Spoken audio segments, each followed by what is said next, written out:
ஓம் சாந்தி. பாபாவுடைய சாக்கார் முரளி. இன்னைக்கு 1ஆம் தேதி செப்டம்பர். சாராம்சம்: இனிய குழந்தைகளே, இந்த மேன்மையான சங்கம யுகத்தில் நீங்கள் அதிமேன்மையான மனிதர்கள் ஆக வேண்டும்.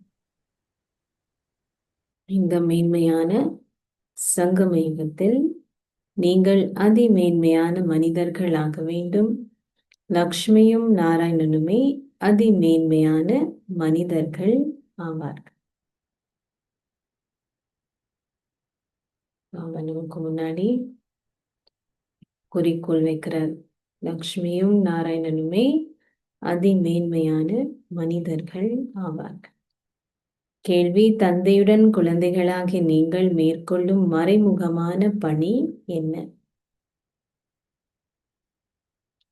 தந்தையுடன் குழந்தைகளாகி நீங்கள் மேற்கொள்ளும் மறைமுகமான பணி என்ன? பணி. பதில்: ஆதி சனாதன தேவி தேவதா தர்மத்தினதும் தேவராஜ்யத்தினதும் ஸ்தாபனை ஆகும். தர்மம், ராஜ்யம் ரெண்டுமே பாபா ஸ்தாபனை செய்றாரு. நீங்கள் ஒரு மறைமுகமான வழியில் தந்தையுடன் இப்பணியை மேற்கொள்கின்றீர்கள். தந்தையை முட்காட்டை மலர் தோட்டமாக மாற்றுகின்ற தோட்டத்தின் அதிபதி ஆவார். அந்த மலர் தோட்டத்தில் துன்பத்தை விளைவிக்கின்ற பயங்கரமானவை எவையும் கிடையாது. அந்த மலர் தோட்டத்தில் துன்பத்தை விளைவிக்கின்ற பயங்கரமானவை எவையும் கிடையாது. பாடல்: இறுதியில் நாங்கள் காத்திருந்த அந்த நாளும் வந்துவிட்டது. ஓம் சாந்தி. ஆன்மீக தந்தை இங்கே அமர்ந்திருந்து ஆன்மீக குழந்தைகளுக்கு விளங்கப்படுத்துகின்றார். அவர் நிச்சயமாக ஒரு ஷரீரத்தின் மூலம் விளங்கப்படுத்த வேண்டும். ஒரு ஆத்மாவால் ஒரு ஷரீரமின்றி எப்பணியையும் செய்ய முடியாது. ஒரு முறை மாத்திரமே இந்த மேன்மையான சங்கம யுகத்தில் ஆன்மீக தந்தை ஒரு ஷரீரத்தை பெறுகின்றார். இச்சங்கம யுகம் அதிமேன்மையான யுகம் எனவும் அழைக்கப்படுகின்றது. புருஷோத்தம் சொல்கிறது. ஏனெனில் இச்சங்கம யுகத்தின் பின்னர் சத்யுகம் வருகின்றது. இப்ப மட்டும்தான் ஏறும் கலை. அதனால அதிமேன்மையான.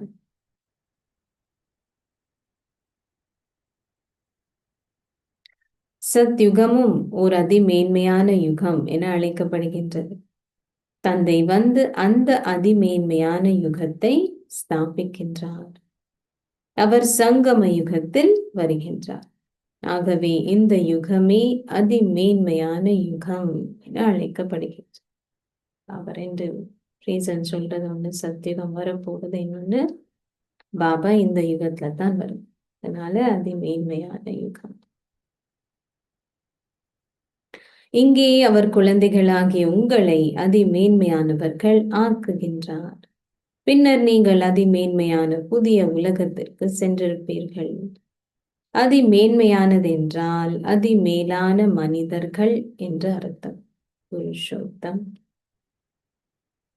புருஷனா மனிதர், அதனால அதிமேலான மனிதர்கள்.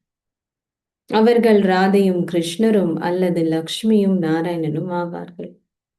உங்களிடம் மாத்திரம் இந்த ஞானம் உள்ளது. அவர்கள் நிச்சயமாக ஸ்வர்க அதிபதிகள் என்பதை ஏனைய சமயத்து மக்களும் ஒப்புக்கொள்வார்கள்.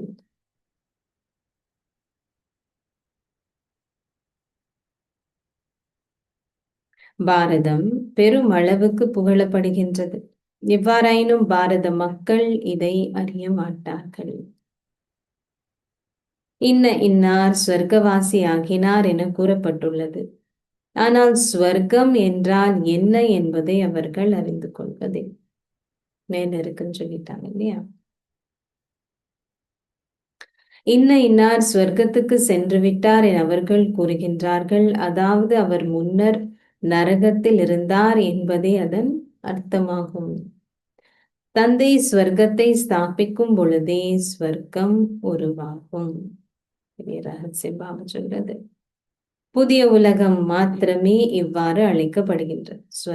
ஸ்வர்க்கம் நரகம் என்னும் இரு விடயங்கள் உள்ளன. ஸ்வர்க்கம் 100,000 வருடங்களாக உள்ளது என மக்கள் கூறுகின்றார்கள். நேற்று அது ஸ்வர்க்கமாக இருந்தது எனவும் அது அவர்களுடைய லக்ஷ்மி நாராயணனின் ராஜ்யமாக இருந்தது எனவும் நீங்கள் மீண்டும் ஒரு முறை தந்தையிடமிருந்து உங்கள் ஆஸ்தியை கூறுகின்றீர்கள் எனவும் குழந்தைகளாக நீங்கள் புரிந்து கொள்கின்றீர்கள். பொழுது நமக்கு தெரியும். தந்தை கூறுகின்றார், இனிய அன்பிற்கினிய குழந்தைகளே, ஆத்மாக்களாகிய நீங்கள் தூய்மையற்றிருப்பதால் நீங்கள் நரகத்தில் இருக்கின்றீர்கள். கலியுகத்தில் இன்னமும் 40,000 வருடங்கள் எஞ்சியுள்ளன எனவும் கூறப்பட்டுள்ளது. ஆகவே அவர்கள் நிச்சயமாக கலியுக வாசிகள் என அழைக்கப்படுவார்கள். இவ்வுலகம் பழைய மனிதர்கள் காரிருளில் இருக்கின்றார்கள். இப்பொழுது இவ்வளோ சயின்ஸ் டெக்னாலஜி இவ்வளோ முன்னேறி இருக்கு. இது பழைய உலகம் அப்படின்னு சொல்றது கொஞ்சம் கஷ்டம்தான். பிகாஸ் அவ்வளோ புது புது விஷயங்கள் வருது. ஆனா பாபா நமக்கு சொல்றது இவ்வுலகம் பழையது, மனிதர்கள் காரிருளில் இருக்கின்றார்கள். இறுதியில் நெருப்பு எரியும் பொழுது இவை அனைத்தும் முடிவடையும். நீங்கள் செய்யும் முயற்சிக்கேற்ப வரிசைக்கரமாக உங்களுக்கு அன்பான புத்திகள் உள்ளன. இன்னைக்கு பாபா விளங்கப்படுத்துறது முயற்சிக்கேற்ப அன்பான புத்தி. உங்களுடைய புத்தி எவ்வளவுக்கு அன்பானதோ அந்த அளவுக்கு நீங்கள் ஒரு உயர்ந்த அந்தஸ்தை கூறுவீர்கள். அதிகாலையில் எழுந்து அதிகளவு அன்புடன் தந்தையை நினைவு செய்யுங்கள். நீங்கள் அன்பு கண்ணீரையும் சிந்தலாம். இன்னைக்கு பாபா பர்மிஷன் கொடுக்கிறாரு. அன்பு கண்ணீர் அது என்னது முத்துக்களாக மாறுது. இது ஏனெனில் நீண்ட காலத்தின் பின்னரே தந்தை வந்து உங்களை சந்தித்துள்ளார். பாபா, நீங்கள் வந்து எங்களை துன்பத்திலிருந்து விடுவிக்கின்றீர்கள். நாங்கள் நச்சுக்கடலில் தத்தளித்துக் கொண்டிருந்ததுடன் தொடர்ந்தும் மிகவும் சந்தோஷமற்றவர்கள் ஆகினோம். இப்பொழுது ஆழ் நரகமே உள்ளது. இப்பொழுது பாபா உங்களுக்கு முழு சக்கரத்தின் ரகசியங்களையும் கூறியுள்ளார். ரகசியங்கள் ஒவ்வொன்றும் அவர் வந்து ஆத்ம உலகம் என்றால் என்ன என்பதையும் உங்களுக்கு விளங்கப்படுத்தி உள்ளார். வீடு எங்கு போகணும், முன்னர் நீங்கள் இதை அறிந்திருக்கவில்லை. இவ்வுலகம் உட்காடு என அழைக்கப்படுகின்றது. ஸ்வர்க்கம் பூந்தோட்டமாகிய அல்லாவின் தோட்டம் என அழைக்கப்படுகின்றது. கார்டன் ஆஃப் அல்லான்னு சொல்லுவாங்க. ஸ்வர்க்கத்துக்கு பல பேர்கள் இருக்கு. அதுல கார்டன் ஆஃப் அல்லா முஸ்லிம்ஸ் சொல்றது. தந்தை பூந்தோட்டத்தின் பிரபு எனவும் அழைக்கப்படுகின்றார். மலர்களாகிய உங்களை மீண்டும் உட்களாக ஆக்கியவர் யார்? யார்? ராவணனே. பாரதம் ஒரு பூந்தோட்டமாக இருந்தது என்பதை குழந்தைகளாக நீங்கள் புரிந்து கொள்கின்றீர்கள். அது இப்பொழுது ஒரு முட்காடாகும். மிருகங்கள், தேள்கள் போன்றவை ஒரு காட்டில் வசிக்கின்றன. சத்தியுகத்தில் பயங்கரமான மிருகங்கள் இருக்க மாட்டார். ஸ்ரீ கிருஷ்ணர் ஒரு பாம்பினால் தீண்டப்பட்டார் எனவும் இது நடந்தது அது நடந்தது எனவும் அத்தகைய பல்வேறு விடயங்களை அவர்கள் இதிகாசங்களில் எழுதி உள்ளார்கள். நிறைய கதைகள் இருக்கு இல்லையா? அவர்கள் ஸ்ரீ கிருஷ்ணரை துவாபர யுகத்தில் சித்தரித்துள்ளார்கள். பக்தி முற்றிலும் இந்த ஞானத்திலிருந்து வேறுபட்டது என தந்தை விளங்கப்படுத்தியுள்ளார். ஒரு தந்தை மாத்திரமே ஞான கடல் ஆவார். பிரம்மா, விஷ்ணு, சங்கரர் ஞான கடல்கள் அல்ல. இல்லை, ஒரே ஒரு ஞான கடலை தூய்மையாக்குபவர் என்று அழைக்கப்படுகின்றார். இந்த ஞானத்தின் மூலம் மாத்திரமே மனிதர்கள் சத்கதியை பெறுகின்றார். ஞானத்தின் மூலம்தான் சத்கதி, பக்தி மூலம் சத்கதி கிடையாது. சத்கதிக்கான 2 இடங்கள் உள்ளன. என்ன 2 இடங்கள்? சத்கதிக்கான 2 இடங்கள். சத்கதி எங்க இருக்கு? சத்கதினா புரியும் தானே? சந்தோஷம், அமைதி, அவங்க சொல்றது. எங்க இருக்கு? முக்தி தாமம் மற்றும் ஜீவன் முக்தி தாமம். இப்பொழுது ஒரு ராஜ்யம் ஸ்தாபிக்கப்படுகின்றது என்பதை குழந்தைகளாக நீங்கள் அறிவீர்கள். எவ்வாறாயினும் இது மறைமுகமானது. ஆதி சனாதன தேவி தேவதா தர்மத்தை ஸ்தாபிப்பதற்கு தந்தையே வருகின்றார். ஏனைய அனைவரும் தங்கள் சொந்த மனித ஆடைகளில் வருகின்றார்கள். பாபா எப்படி வராரு? மற்ற மனிதர்கள் எல்லாம் தனக்கு சொந்தமான ஒரு ஆடையில வராங்க. சிவபாபா எப்படி வராரு? தந்தைக்கு தனக்கென சொந்தமாக ஒரு ஆடை கிடையாது. இதனாலே அவர் தந்தையான அஷரீரி கடவுள் அழைக்கப்படுகின்றார். ஏனைய அனைவரும் பௌதிகமானவர்கள் ஆவார். அவர் அஷரீரியான ஆத்மாக்களின் தந்தையான அஷரீரி கடவுள் என்று அழைக்கப்படுகின்றார். ஆத்மாக்களாகிய நீங்கள் அங்கு வசிக்கின்றீர்கள். தந்தையும் அங்கு வசிக்கின்றார். எவ்வாறாயினும் அவர் மறைமுகமானவர். தந்தையே வந்து ஆதி சனாதன தேவி தேவதா தர்மத்தை ஸ்தாபிக்கின்றார். ஆத்ம உலகில் துன்பம் இருக்காது. ஆத்ம உலகில் துன்பம் இருக்காது. தந்தை கூறுகின்றார், உங்கள் நன்மை ஒரு விடயத்திலேயே தங்கியுள்ளது. அது தந்தையின் நினைவாகும். மன்மனா பவ, அவ்வளவுதான். சுருக்கமா பவாவை நமக்கு சொல்றது. ஒருவர் தந்தையின் குழந்தைகள் ஆகிய பின்னர் அந்த குழந்தை ஒரு ஆஸ்தியை பெறுவார் என்பது புரிந்து கொள்ளப்படுகின்றது. ஆல்பாவை நினைவு செய்வதென்றால் சத்தியுகத்து புதிய உலகமாகிய ஒரு ஆஸ்தியை பெறுவதாகும். இத்தூய்மையற்ற உலகம் நிச்சயமாக அழிய வேண்டும். நாங்கள் நிச்சயமாக அமரத்துவ தாமத்திற்கு செல்ல வேண்டும்.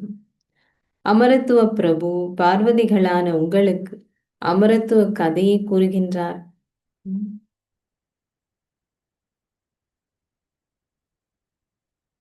பல்வேறு மக்களும் யாத்திரை செய்கின்றார்கள்.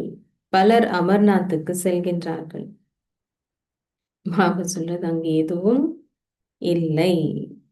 அவை அனைத்தும் ஏமாற்றுதல் ஆகும். உங்களுக்கு தெரியும் தானே? பிரம்ம பாபா பாபா வரத்துக்கு முன்னாடி அவங்க போய் கேட்டதுக்கு என்ன சொன்னாரு? நீங்க தான் இதை உருவாக்குறீங்களா இல்ல தானாக உருவாக்குனதா அப்படின்ட்டு. அப்போ சொன்னார் இல்லையா அவரு, நாம தான் உருவாக்குறோம் அப்படிங்கிறதுனால தான் அந்த லிங்கம், இந்த ஐசால பண்ணக்கூடிய லிங்கம் தான் பாபா சொல்லுது அவை அனைத்தும் ஏமாற்றுதல் ஆகும். அங்கு ஒரு தானியம் அளவுக்கு கூட உண்மை கிடையாது. பாடப்பட்டுள்ளது, ஷரீரம் பொய், மாயை பொய், முழு உலகமும் பொய். அதற்கென ஓர் அர்த்தம் இருக்க வேண்டும். சொல்லிருக்கு இல்லையா? சொல்லப்பட்டிருக்க. பாபா சொல்ல அதுக்கென ஒரு அர்த்தம் இருக்க வேண்டும். இங்கு பொய்மை மாத்திரமே உள்ளது. இதுவும் இந்த ஞானத்திற்கான ஒரு விடயமாகும். ஒரு கண்ணாடியை கண்ணாடி என அழைப்பது ஒரு பொய் ஆகாது. எப்படி இருக்கோ அதை அப்படி சொல்லணும்னு சொல்றாருப்பா. பக்தி மார்க்கத்தில் அவர்கள் தந்தையை பற்றி பொய்களை கூறுகின்றார்கள். ஒரே ஒரு தந்தையே சத்தியத்தை பேசுகின்றார். ஒரே ஒரு தந்தையே சத்தியத்தை பேசுகின்றார். அதுக்கப்புறம் நமக்கும் அந்த சத்தியம் என்னன்னு பாபா சொல்றார். இப்பொழுது பாபா வந்துள்ளார் எனவும் சத்யநாராயணன் ஆகுகின்ற உண்மை கதையை அவர் உங்களுக்கு கூறுகின்றார் என்பதையும் நீங்கள் அறிவீர்கள். சத்யநாராயணனின் கதை, இப்போ சத்திய கதை, நாராயணன் ஆகக்கூடிய சத்திய கதை. செயற்கை வைரங்களும் முத்துக்களும் கூட இருக்கின்றன. இந்நாட்களில் செயற்கையான பொருட்களின் பகட்டும் அதிகளவு உள்ளது. உண்மையானவற்றை விட அவை அதிகளவு பிரகாசமாக உள்ளன, இல்லையா?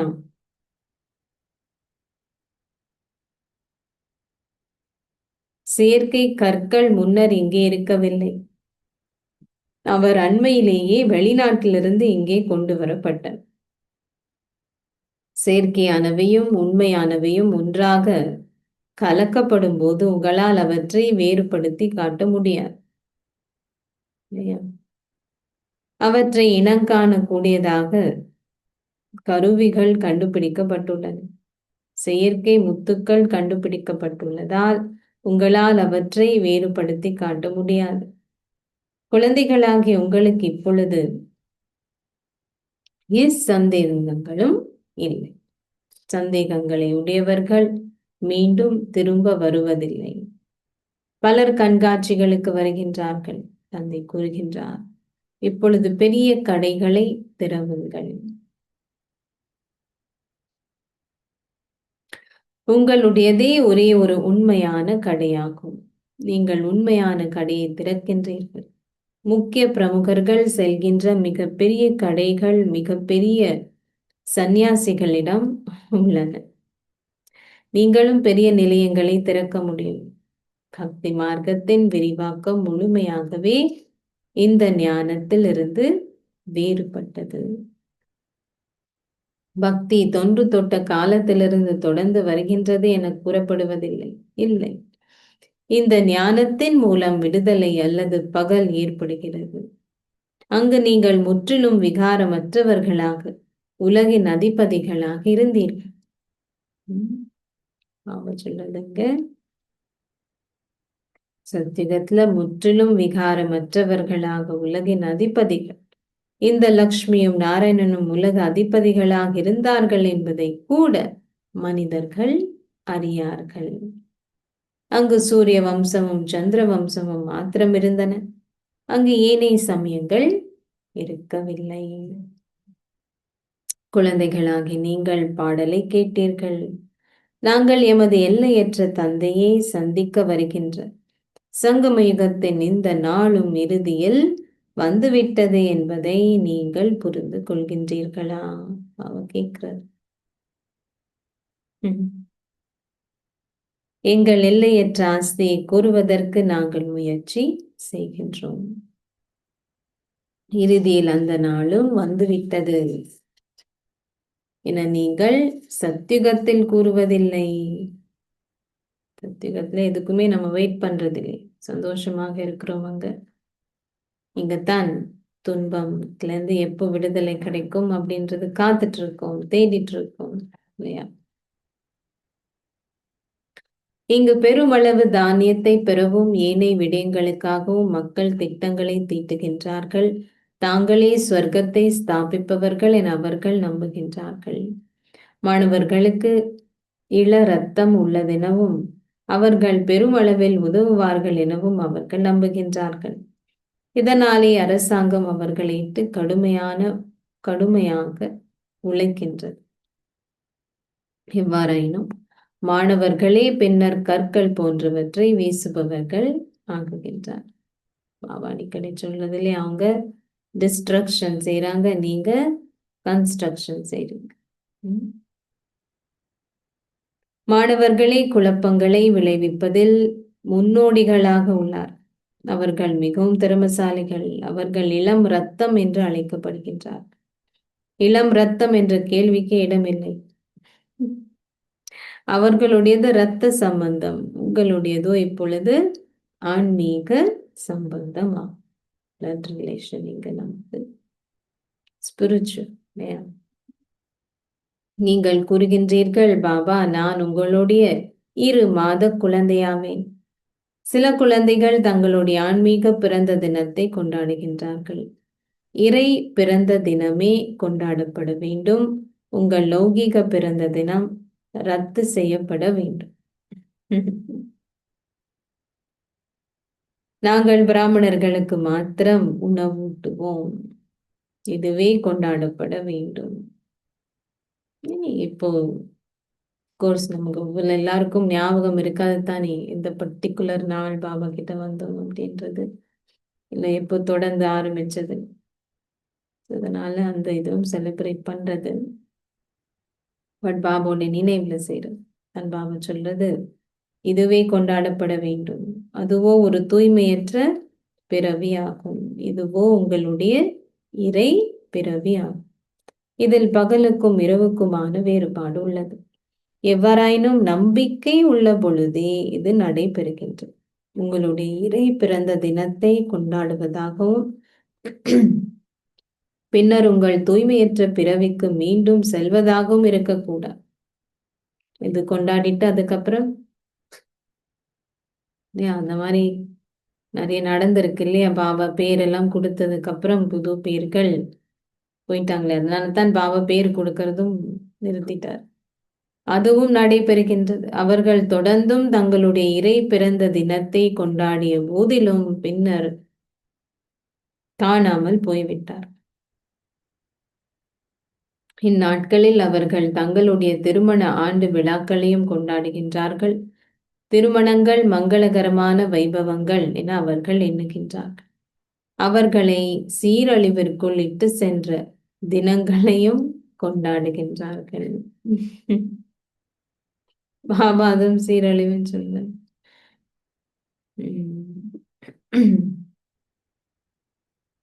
இது ஒரு அற்புதம் இல்லையா? தந்தை இங்கே அமர்ந்திருந்த விடயங்கள் அனைத்தையும் விளங்கப்படுத்துகின்றார். நீங்கள் பிராமணர்களுடன் உங்களுடைய இறை பிறந்த தினத்தை மாத்திரம் கொண்டாட வேண்டும்.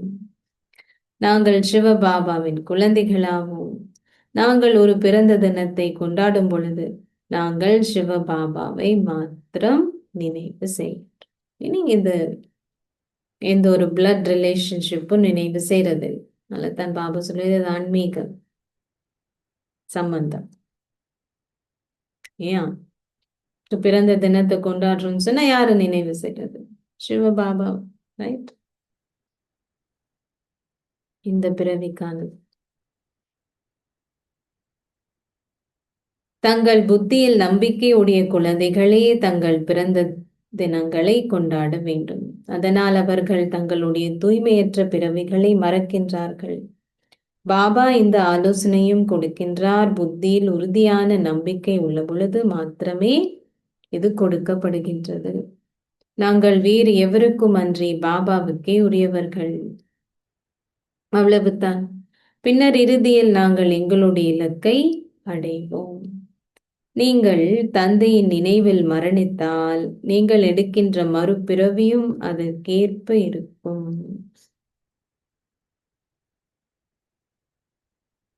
இல்லாவிட்டால் இறுதியில் தங்கள் மனைவியை நினைவு செய்பவர்கள், இதுவும் கிரந்தத்தில் குறிப்பிடப்பட்டுள்ளது.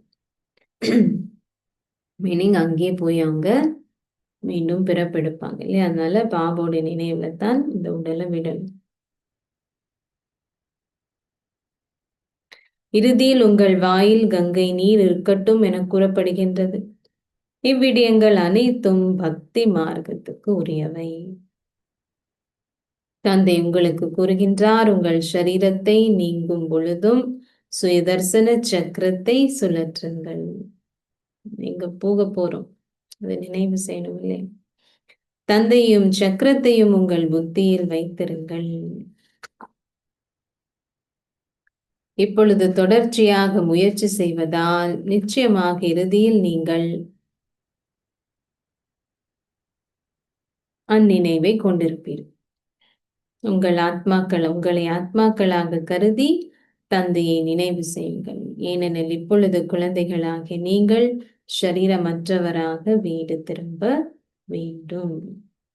இங்கு உங்கள் பாகங்களை நடிக்கும் பொழுது நீங்கள் சதோ பிரதானிலிருந்து தமோ பிரதான் ஆகிவிட்டீர்கள். நீங்கள் இப்பொழுது மீண்டும் ஒரு முறை சதோ பிரதான் ஆக வேண்டும். இந்நேரத்தில் ஆத்மாக்களாகி நீங்கள் தூய்மையற்றிருக்கின்றீர்கள். ஆகவே உங்களால் எப்படி தூய சரீரங்களை பெற முடியும்? பாபா உங்களுக்கு பல உதாரணங்களை கொடுத்துள்ளார். எல்லாவற்றிற்கும் மேலாக அவர் ஒரு நகை வியாபாரி. நகையில் தூய்மையின்மை கலக்கப்படுவதில்லை, அது தங்கத்திலேயே கலக்கப்படுகின்றது. ஆபரணம் தங்கத்தால செய்யப்படுது. ஆபரணம் தங்கத்துல தான் கலக்கப்படுது. நீங்கள் 24 கேரட் தங்கத்தை 22 கேரட் தங்கமாக விரும்பினால், தங்கமாக்க விரும்பினால், அதில் வெள்ளியை கலக்கின்றீர். இப்பொழுது தங்கம் கிடையாது. அவர்கள் அதை அனைவரிடமிருந்தும் தொடர்ந்தும் எடுக்கின்றார். அவர்கள் இந்நாட்களில் உருவாக்குகின்ற வங்கி பணத்தாள்களை பாருங்கள். பொதுவான வளவு கடுதாசிகள் கூட இல்லை. இது கல்பமாக தொடர்ந்து நடைபெற்று வருகின்றது என்பதை குழந்தைகளாக நீங்கள் புரிகின்றீர்கள். இப்படி எல்லாமே தமோ பிரதான ஆகுது இல்லையா? அனைவரும் முற்றாகவே விசாரணை செய்யப்படுகின்றார்கள். மக்களின் வங்கி பெட்டகங்கள் போன்றவற்றை திறந்து காட்டும்படி அவர்களிடம் கேட்கப்படுகின்றது. முழு பரிசோதனை ஒன்று செய்யப்படுகின்றது.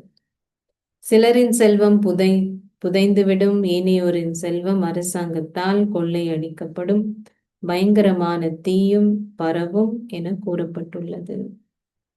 அவை அனைத்தும் நடைபெற உள்ளது என்பதை குழந்தைகளாக நீங்கள் அறிவீர்கள். அதனால தான் பாபா சொல்றது, எல்லாமே இப்போ தகுதி வாய்ந்த முறையில யூஸ் பண்ணிடு, இல்லைன்னா கடைசியில் அப்படித்தான் இருக்கும். அவை அனைத்தும் நடைபெற உள்ளது என்பதை குழந்தைகளாகி நீங்கள் அறிவீர்கள். இதனாலேயே நீங்கள் எதிர்காலத்துக்காக உங்கள் பைகளையும் பொதிகளையும் தயார் செய்கின்றீர்கள்.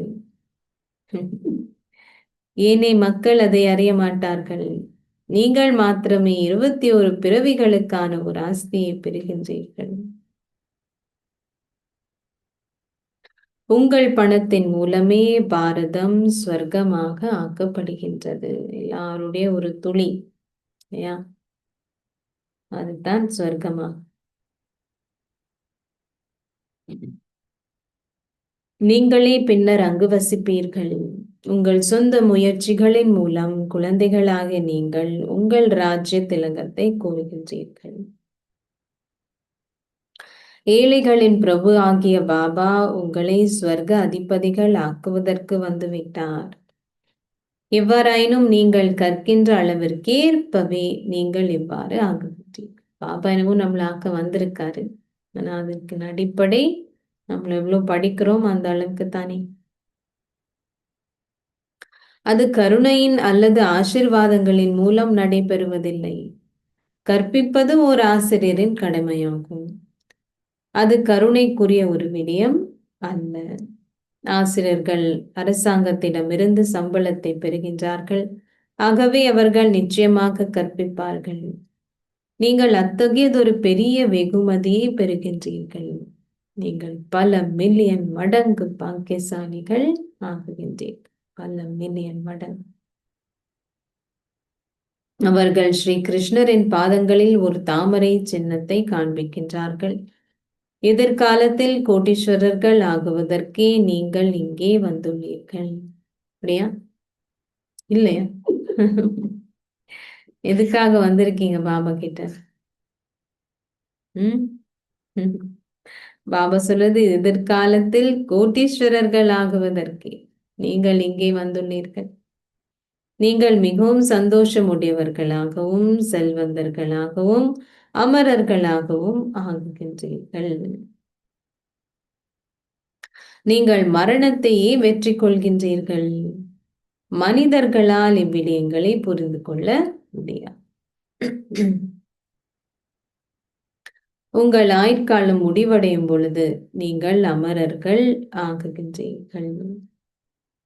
அமரர் அப்படின்னு சொன்னா என்ன பாபா விளங்கப்படுத்துறது நமக்கு?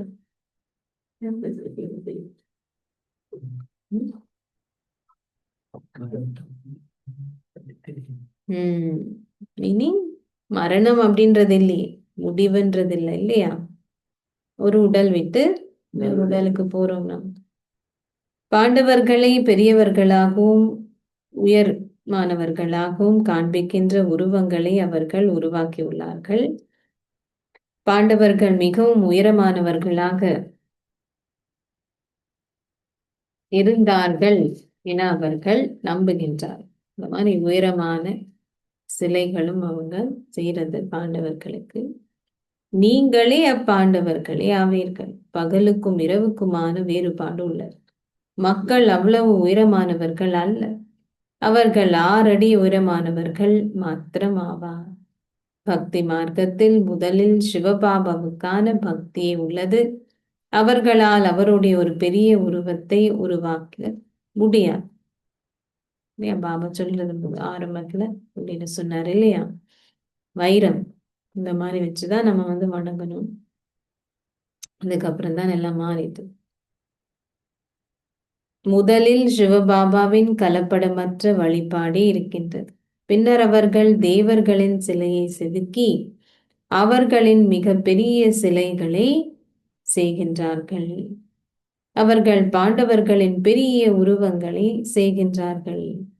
வழிபடுவதற்கு அவர்கள் அச்சிலைகளை செய்கின்றார். பின் 2 மாதங்களுக்கு ஒரு முறை லக்ஷ்மியின் வழிபாடு நடைபெறுகின்றது. மாதிரி இருந்திருக்கும். ஜெகதம்பாவின் வழிபாடு ஒவ்வொரு நாளும் நடைபெறுகின்றது. பாபாவும் விளங்கப்படுத்தியுள்ளார், நீங்கள் இரட்டை வழிபாட்டுக்கு உரியவர்கள். எப்படி இரட்டை?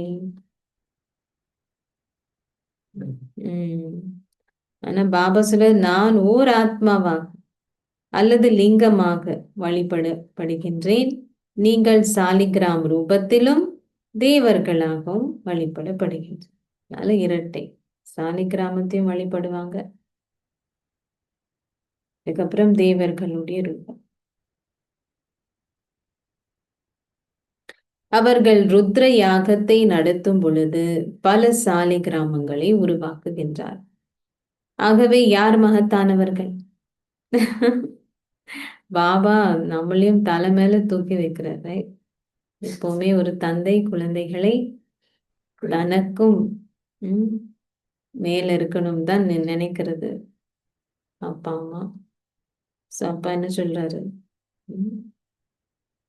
யார் மகத்தானவர்கள்? இதனாலேயே பாபா குழந்தைகளாகி உங்களுக்கு நமஸ்தே கூறுகின்றார். எவ்வளவு பணிவு பாபாவுக்கு பாருங்க. அவர் உங்களை அத்தகையதொரு மேன்மையான அந்தஸ்தை அடைய செய்கின்றார். பாபா உங்களுக்கு அத்தகைய ஆழமான விடயங்களை கூறுகின்றார். ஆகவே குழந்தைகளாகி உங்களுக்குள் அதிகளவு சந்தோஷம் இருக்க வேண்டும். கடவுளே நமக்கு நமஸ்தே சொல்ல இருப்பாருங்க. எவ்வளவு சந்தோஷம் இருக்கணும். எங்களை இறைவன் இறைவிகள் ஆக்குவதற்கு கடவுள் எங்களுக்கு கற்பிக்கின்றார். நாங்கள் அவருக்கு அத்திகளவு நன்றி சொல்ல வேண்டும். தந்தை நினைவில் நிலைத்திருப்பதால் உங்களுக்கு நல்ல கனவுகள் வருவதுடன் நீங்கள் காட்சிகளையும் காண்பீர்கள். அச்சா, நல்லது. இனிமையிலும் இனிமையான அன்புக்குரிய இப்போது கண்டுபிடிக்கப்பட்டிருக்கும் குழந்தைகளுக்கு உங்கள் தாய் தந்தையாக இருக்கும் பாப் தாதாவின் அன்பும் நினைவுகளும் காலை வந்தனங்களும். ஆன்மீக தந்தை ஆன்மீக குழந்தைகளுக்கு நமஸ்தே சொல்கின்றார்.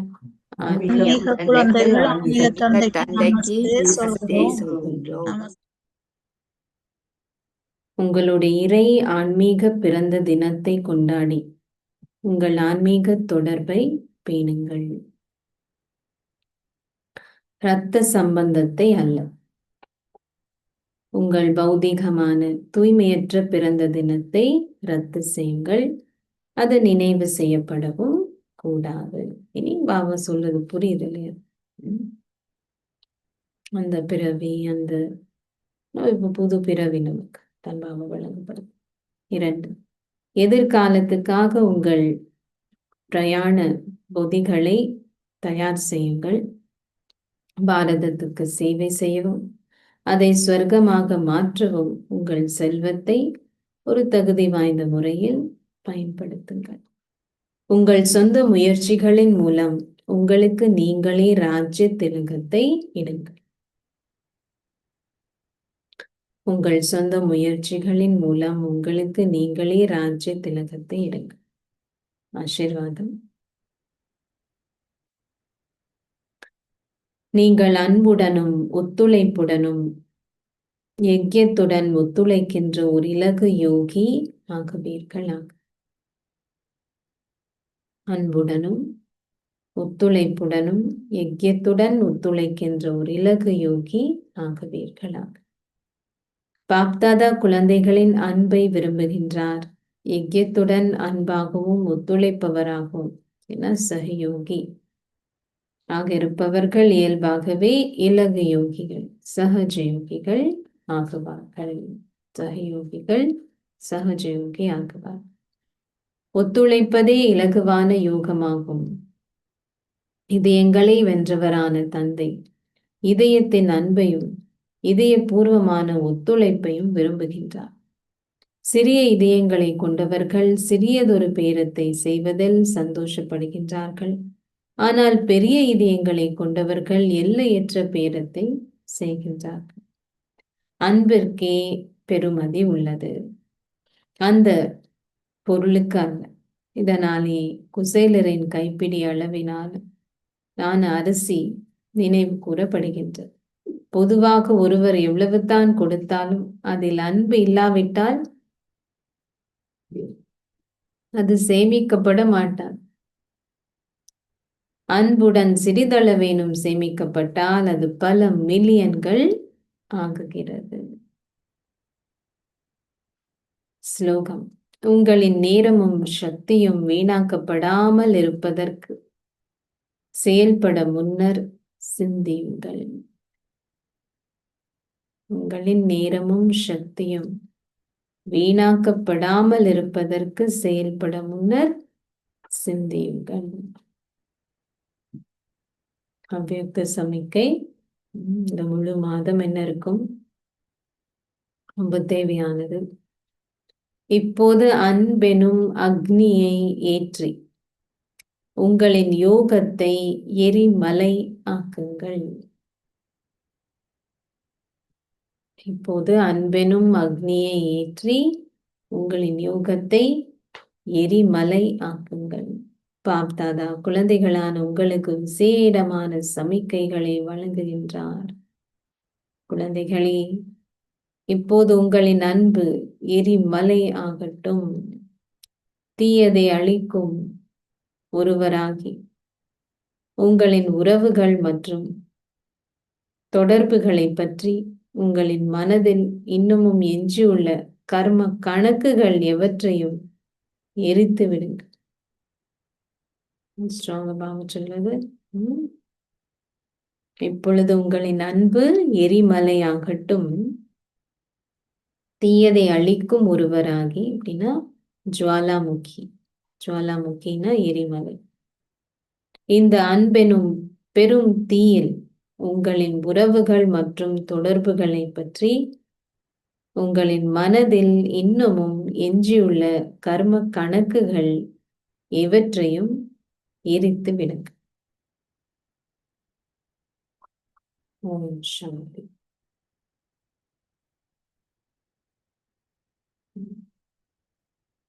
பாபா இன்னைக்கு